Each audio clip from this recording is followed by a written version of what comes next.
So that's the house you were born in, isn't it? This is it. That's your home.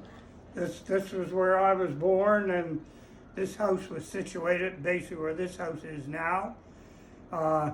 Burnt down in '89, and So what was your name now? Dave Blanchard. You're Dave Blanchard. Yep. And how did the Blanchard family get involved in Ellershouse? Well, so the history goes, or whatnot. As you know, the village of Ellershouse got its name from a German, whose name was Ellerhausen, and so the village took the name of Ellershouse. And he was quite a industrious man, and lots of ventures, and he had sawmills and paper mills and copper mines and you name it. I guess he was into it. But yeah, I guess he had one problem. They claimed sometimes he spent more money than he took in. Yeah. So consequently, we all do that. yeah. So consequently, around the end of 1800s, he had to declare bankruptcy. And in declaring bankruptcy, this is where our family kind of came into it. My great-grandfather, W.H. Blanchard, which would be the Blanchards that you see the name on the building in Windsor. Yeah, that's right where the train station is. Where That building, the old Blanchard. train You can track. still see the writing on that. It's still on the building there. It's still on yeah. the building I today. think it's the real estate companies in the bottom of it Yeah. there now. Yeah. So that was your great grandfather? Great. Great grandfather. Yeah. Okay. But anyways, at the time, him and his cousin, they were practicing law in Windsor. And they had money invested with Ellershouse in some of these ventures he was in. He had sawmills up in Stillwater and paper mill and a pulp mill down in Arkville.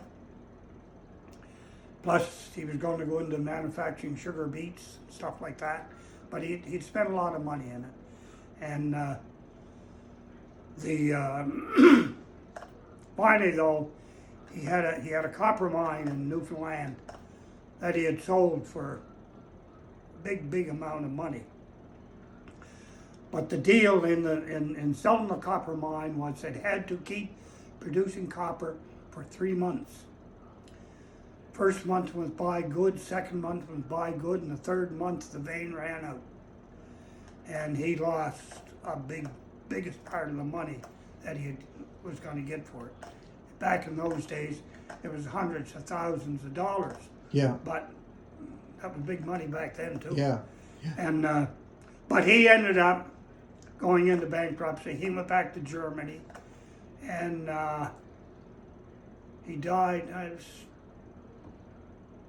He died in Germany. Yeah. But to get back to our side of it, when he went into bankruptcy, a lot of the money was owed. That was money that was put up. Just a minute. No problem. Put up by my great-grandfather. And he was also Ellershausen's lawyer. Okay. So I guess the lawyers, they got their stuff straight. So anyways, him and his cousin, ended up getting the biggest part, a big part of the Ellerhausen estate. Houses, land, the whole works. And this was basically just prior to, in the late 1800s. And he sold lots of land here in the community. He sold houses and different things like that. In around 1900, he had deeded the church that's here today and the cemetery that's in the community. He deeded both of those properties over to the community. And like the church here is not owned by any church. It's owned by the community. It's its own denomination, It's basically. its own denomination. Yeah, Although in it, it was that the church was to be used for, the Lutherans were big in Ellershausen's time, but it could also be used, Church of England and our, basically the Protestant religions. yeah, And so it's still here. It's no longer being used as a church now, but it's still owned by the community. And the cemetery is still here, and it's being used.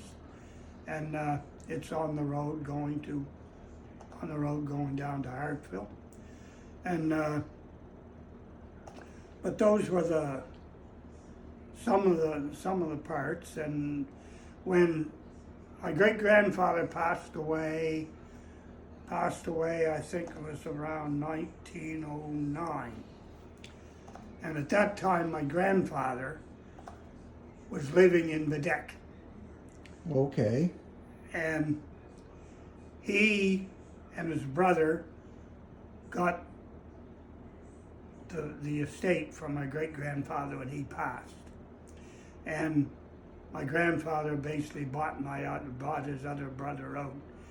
And but when they got it, it wasn't what it was when Ellershouse. They basically had the farm and the Ellerhausen estate where the house is. And when they got that, they just that was basically he moved back from Bedeck back to Ellershouse with his family. All of my father was the youngest in the family, but all of them, they were all born in Bedeck. yeah. So I got to talk about Graham Bell. So you said that was your grandfather that wrote that letter? Yeah. Yeah. So At one time, I don't know if it's still there or not, but I remember reading it there. The Graham Bell Museum in Bedeck. There's a write-up in there about the first flight that was taken by over in Bedeck, and that was written by my grandfather, H. Percy Blanchard. right on. He was the one that did that write-up, and then as I said, he moved back here, and he passed away, I guess it was 1939, and my uncle, who was a minister at the time, he was a minister in Bedford, Reverend H. Blanchard. He got the Ellerhausen, he got the mansion, the big house, and he used to live in it in the summertime. And then during the latter part of the 40s, he sold it to a Colonel Finney from Bedford. And they moved up and they worked the estate pretty good. But then they in turn sold it to a Walter Bain. And then he in turn sold it, and it's a funny thing. When he sold it to a German by the name of Paul Wendt. Paul Wendt was an engineer, same as Ellershouse was an engineer. Ellerhausen was an engineer. He was a different type of an engineer, and the other funny thing about it, Ellerhausen built the house over here, 1865. 1965 was the year that Paul Wendt bought this property. Really? Is that right? Yeah. I'm out of time again. We've been talking all morning, and I got still a lot of questions for you. I guess we're going to meet again, aren't we? Yeah. Yeah. Thank you. Okay.